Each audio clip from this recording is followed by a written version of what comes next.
Hello friends, it's me, and today, MadPat's last FNAF film theory. Let's check out film theory FNAF. I know how the movie trilogy ends from the film theories. Together, let's go.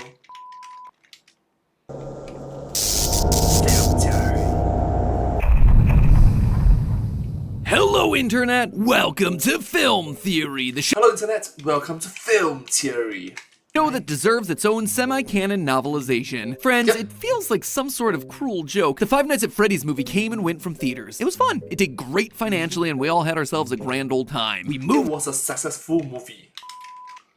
on, and now we wait patiently for the next installment to drop where Mike seeks help for a sleeping disorder, and Freddy and friends take their fort-building business on the road to turn it into a major real estate venture. Everything was in balance, as it should be. And yet, they couldn't just leave well enough alone, could they? Because just like clockwork for this franchise, they turned the movie into a book. A book! Even though I announced my final episodes, I still couldn't get out of this thing fast enough, could I? Even though all the book releases were technically done for the franchise, after 22 solid books, and that's not even including the graphic novels and all the other spin-off materials. Good old Scotty Cawthon found a way to squeeze one more in on me before my foot was out the door. And you know what I did? I read the thing. And I gotta say, I'm glad that I did, because let me tell you, it is a theorist gold mine. Ladies and gentlemen, I stand before you today to tell you that the FNAF movie book... That the FNAF movie book... I can't even say it. It physically makes me ill to acknowledge that something like this exists. Ladies and gentlemen, I stand here today to tell you that the book version of the FNAF movie, it tells us everything about where the film spin-off series is headed to next. And perhaps more importantly than anything, it tells us that the big reveal of Chapter 3 is gonna be that Vanessa is a robot.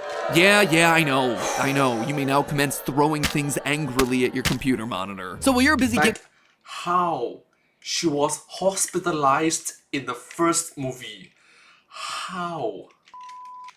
yourself an angry arm workout, what am I talking about exactly? Well, I don't know if you're aware of this, but it's not uncommon for films to get themselves what are known as movie novelizations. Basically a book that retells the exact same story as a movie, but because it's a book, there tend to be additional details thrown in to bulk things out. Insight into characters, their thoughts, their motivations, more descriptions of scenes, things like that. As you might imagine, novelizations like these were really popular before home video because people didn't have a way to relive the theater experience at their house. Nowadays though, it's more of an additional source of found revenue for a movie. You already got yourself a script written after all, so you might as well throw in a few thousand extra words, slap a cover on it, probably just recycle some old promotional artwork, and boom! You just made yourself a couple extra bucks from the hardcore fans and the collectors. So of course, when the FNAF movie got itself one, I was legally bound to read through it with the hope and expectation that there might be some juicy lore hidden inside of its pages. The law!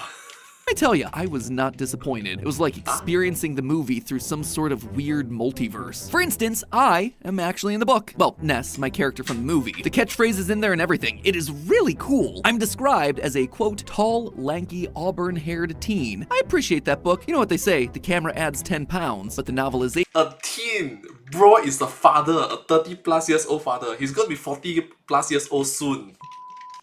removes 20 years. That said, on the subject of learning more lore, apparently, and I didn't even know this as the guy who was playing the character, Ness is supposedly the son of the diner's owner, whose name is, in fact, Sparky. And that right there, that's a pretty interesting detail when you consider that there's a dog animatronic who we've all been assuming is Sparky hidden in the back of Freddy's Pizzeria. It is a super unusual detail that gets just a little bit more explanation and a bit more insight, all thanks to the novel. So, I'm the son of a fake animatronic dog. File that one in my character bio right alongside my undying love for Doug the lawyer. Or maybe not. You see, Doug in the books, he is a very different character. The diner scene straight up features him openly creeping on Maxine, enough so that she thinks of him as a total sleazeball. Let's just say that he's hungry for more than just the apps. Thankfully, this is one of the precious few times that Scott Cawthon has stepped in to set the record straight, explaining that this gross version of my best shipmate is in fact non-canon, and that this scene will be altered in all future printings of the novelization. In short, Nug lives on. Or would you consider us Des? Anyway, you can already see how having more words on the page gives you tons of additional context to what you're seeing on the screen, and likely more insight into the original intent of these sorts of moments. And as you might imagine, if small bit players like Doug and I are getting lore drops from the books, then the main characters are also getting a lot of extra info in there as well. For instance, in the movie, it was lightly implied that Maxine had a bit of a crush on Mike. I picked Not it up. sure if you noticed, MadPat have like 3 lines in the movie. A small cameo. Small cameo. up right here, where she subtly signals that she wants him to put a ring on it. I wish someone would buy me a ring. It's not a big plot point, but you can tell that there's a bit more under the surface of this interaction. In the book, though, it goes from subtle subtext into a full-on plot point. She constantly dresses up for Mike, dropping tons of hints about her interest, growing more and more frustrated with Mike as he's completely oblivious to her advances. In fact, it's actually part of her motivation for spying on him for Aunt Jane, which she also feels very regretful for in the books, unlike the film where she just kind of looks sad out of a window for a bit. Another huge detail about the main characters, Mike is more of a theorist in the book than he was in the film, actively taking on more of the responsibility for unraveling the mystery. A terrorists, a few terrorists. Independently does research. He even discovers the missing children's incident by himself instead of just being told about it by Vanessa later on in the film. I guess they just had to remove that part of the character from the film lest he get compared to the performances coming from other established theorists in the community. Okay, so that's obviously a bunch of random observations and details, adding a bit more texture to these characters that either got cut for time or glossed over in a more visual storytelling medium. But there is so much more packed into this book, enough so that I believe that we can figure out exactly where the story of the next 2 movies is headed. And it all begins with the hill that apparently I'm gonna be dying on for my final FNAF theories, a human being a robot. Don't hate the player, hate the game. Literally. I'm not the one making up the story here, friends. I just interpret the clues as best I can. But in this case, we don't have ourselves a robot boy. Instead, we have ourselves a robot cop, Vanessa. Vanessa is a robot, and I suspect she's not gonna be the only one. No, No, and like how she was hospitalized, she was in the hospital. Do you think the doctors, the nurses will not be able to tell that this is a non-human? How? Obviously, that is a huge claim to make, so let's start backing it up, shall we? Last time we talked about how Film Afton seems to be much further along in his understanding of the possessed animatronics than either his game or book counterparts. For instance, he knows that they operate based off the pictures that are hung on the wall. What have you done? He knows that, as he's dying, he needs to be wearing the golden Bonnie suit in order for his soul to survive by bonding to the metal. I always come back. He even seems I always come.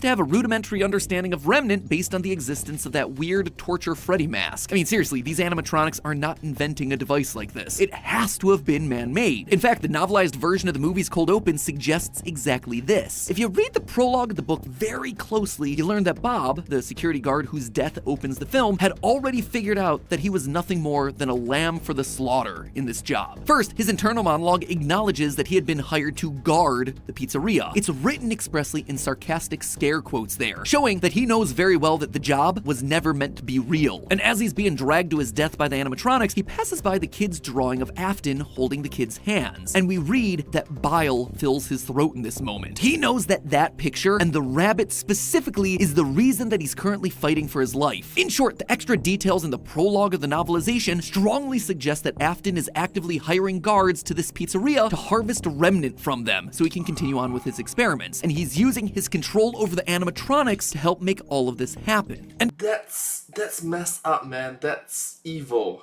malicious.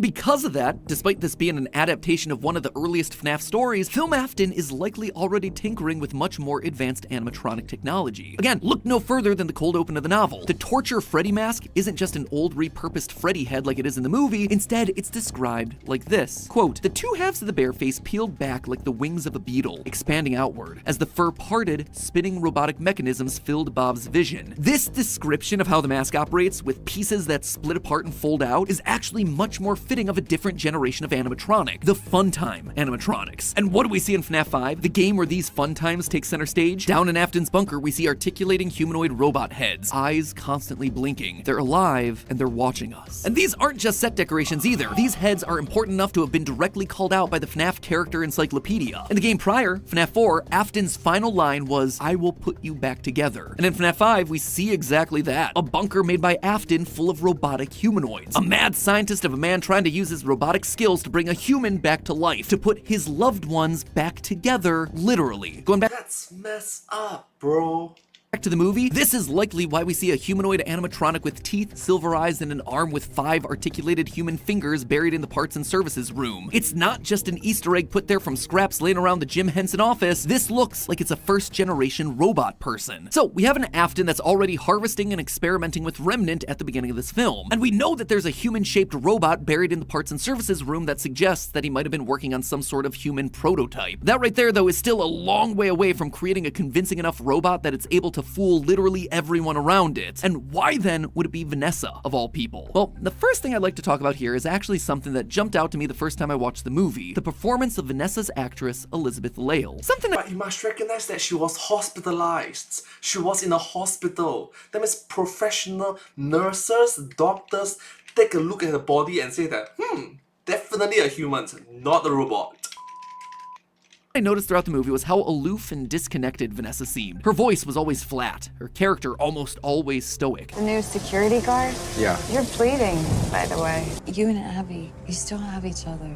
From where I sit, I'd say you're lucky. And for the times that she actually did show emotion, she was flipping on a dime, seemingly out of nowhere. Take care of your sister. You can do whatever you want with your own life, but if you ever bring Abby back here again, I will shoot you. Considering the character that she's based on from the games, you'd think that she might be more bubbly or energetic based on how she was in Security Breach. Hello, little boy.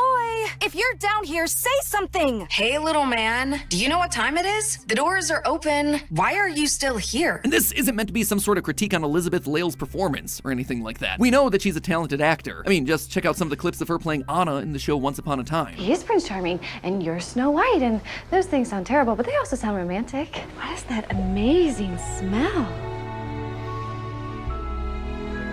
Chocolate! No, the flatter delivery from her has to have been an intentional direction that she was given, perhaps direction to sound a bit more robotic. In the novelization, Vanessa seems to shift personalities on a dime, changing between what Mike describes as the bubbly girl mode and the intensely serious cop mode. For example, during their first night meeting, we get this, quote, "Then someone invisible flipped a switch. Vanessa's cop mode deactivated." That right there, it's a pretty suspicious way of phrasing a psychological change like that. Intentionally using robotic language in this franchise? Yeah, press X to doubt. The same thing happens towards the end of the movie too, where after Vanessa's stabbed by Afton, Abby notices this, quote again, "Vanessa's eyes looked weird, like they were lights that were having a hard time staying on." And speaking of both Vanessa's eyes and her personality shifts, the absolute biggest piece of evidence here, Vanessa's eyes literally change color when she shifts personalities. Check it out, again from the book, page 144. Right after Mike tells Vanessa about his Garrett kidnapping dreams, quote, "The narrowing of the eyes, the stiffening of her mouth, she was back in cop mode." No, Mike thought, it wasn't cop mode, it was something else. Vanessa's irises deepened noticeably in hue. They went from their usual soft, almost grayish blue to a deeper indigo. The color shift was so pronounced that it almost looked computer generated. Computer generated, huh? What a choice of words that is. An indigo, you say? You mean the color that some would confuse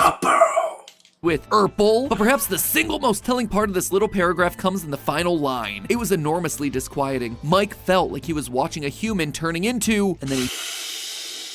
Alright, so I guess they want to take the robot route, but why did they include the hospitalized scene? Why? He trails off, not having a chance to finish the thought. Turning into what, Mike? Turning into what? A robot, perhaps? This thing with the eyes, it isn't just a one-off change, it is a consistent part of Vanessa's character descriptions throughout the entire novel, while explaining how spring locks work. Quote, "Vanessa's irises did the light blue to dark blue thing. Her eyes had turned an even deeper blue, navy blue now, almost black. As Vanessa's explaining her father's creations like the spring locks, again, the eyes get darker, sometimes purple and sometimes black. It's almost as if she's fallen back on some sort of Afton-designed programming, almost like he's controlling her. In fact, every time Vanessa tries to do something to keep Mike from looking into this mystery and uncovering Afton's secrets, her eyes go to this darker color. In the scene next to the storm drain where she tries to convince Mike not to try sleeping and dreaming of Freddy anymore, her eyes are dark blue. In the same scene, as Mike tries to get Vanessa to open up so he can get to know her better, he notices that her eyes grow darker and become blurred. And then something, in quotes, breaks any connection that they're forming. And yet, when she's begging for him not to go to Freddy's at all, to save himself and Abby, again, quote, "He looked into her eyes, so soft and blue right now that it seemed like some of her her essence, life force, was leaching from her. If there's some Afton-driven programming controlling Vanessa, that would also explain one of the stranger moments from the film. After Mike is attacked by the animatronics and saved by Vanessa, she reveals the dark secrets of her past and the pizzeria. When Mike asks her to help save Abby, though, she declines. Not because she doesn't want to help, but because she feels like she literally can't. Come with me. If he's there, I won't be any use to you, believe me. And when she does show up to the pizzeria later on, once confronted by Afton, she's only able to bring herself to shoot once before completely freezing up, kinda like a computer that's crashed. Even my favorite line of the movie, You had one job. Keep him in the dark and kill him if he got too close. That's 2 jobs. is a robotic, process-driven answer. And before I say that Vanessa can't be a robot because we see her get stabbed and have to go to the hospital, yeah, that's admittedly the biggest point against the theory. That said, To be honest with you, that part in the movie was kind of funny. It's like, you had one job! That's 2 jobs. 2 jobs. remember the franchise that we're talking about here, friends? These robots can be so lifelike, so realistic that you cannot tell them apart from real humans at all. They eat. But, if they go through an X-ray, which reminds you, hospital, okay? You can clearly see that, it's a robot, humans, so... Eat, they sleep, they breathe, they can even bleed like Charlie does in the original FNAF book trilogy. But if you go through an X-ray machine, you can clearly see if it's a human or it's a robot. She was injured in the movie. She was in the hospital movie. I get that the FNAF franchise tends to be cryptic, but time and time again, there have been signs that someone in this franchise is a robot. Maybe it was Gregory from Security Breach. We know for a fact that Charlie from the book trilogy was, Jessica from Frailty, Billy from B7, Sarah from To Be Beautiful, the list goes on and on and on. They are hitting us over the head time and again with these kids who become robots. And if I just keep saying that one of these characters is in fact an animatronic, eventually I will be right. Right. This would even make some strange imagery from the games make more sense. Remember the unmasked ending from Security Breach? No, of course not. Why would you? Well, in it, we see 2 Vanessas. One who's fallen to the ground and died, while another's still up on the roof of the building looking down at the scene. This was always weird, and we as a FNAF community just kind of politely ignored it. But it suddenly makes a lot more sense if Vanessa is in fact a robot. This is just 2 recreations of the same model. One became active the second the other one died, which again is something that we see happening in the original novel trilogy with Charlie bots. But why? Sure, Afton might be creepy, and he's even creepier in the book, but why go through all of this trouble? Keep the pizzeria up and running, hire new guards to farm Remnant from, create an animatronic as human as Vanessa? Why is he doing it? Well, the answer— Wait, what if there was 2 of them? One was human, one is robot. The person that is human entered the hospital. seems to be staring us in the face throughout the movie. It's this. The Ella Springlock suit in the back. Think about it. Vanessa's incredibly cautious around this animatronic in the film, warning Mike not to go near it and going as far as threatening to shoot him if he brings Abby back to the pizzeria. If she loves all these animatronics so much, why is she so cautious about this one? Well, what if it already killed someone? Someone Vanessa knows very well. Someone like herself. Afton's daughter, the original Vanessa. I believe that in his desire to create the best animatronics possible, Afton created this Ella Springlock animatronic, and it ended up killing his own daughter. Just like what we see happen with Baby in the games. That is where his obsession started. His desire to find the secrets of life after death. He wanted to rebuild his daughter, and in the process, he discovered Remnant, how to create it, the pain required for it. That's why he built the torture device with the green Freddy mask, and made sure that it was close to the Ella animatronic in the parts and services room. Afton wanted to infuse the suit with Remnant, all in the hopes of bringing back his real Vanessa. Eventually, he was able to build the Vanessa that we see in the movie, but even then, she's difficult. She rebels. She doesn't want to help him as much, especially when children like Abby get involved. It's not his real Vanessa. And so Afton will keep trying and trying and trying. And if I'm right about this, it tells us a huge amount about where the franchise is headed in the next film. In our last theory, we suggested that Mike's brother Garrett is likely the identity of the puppet in the films, and will probably be the centerpiece of the second movie. I mean, the credits literally end with the puppet telling both Mike and the audience to come find me.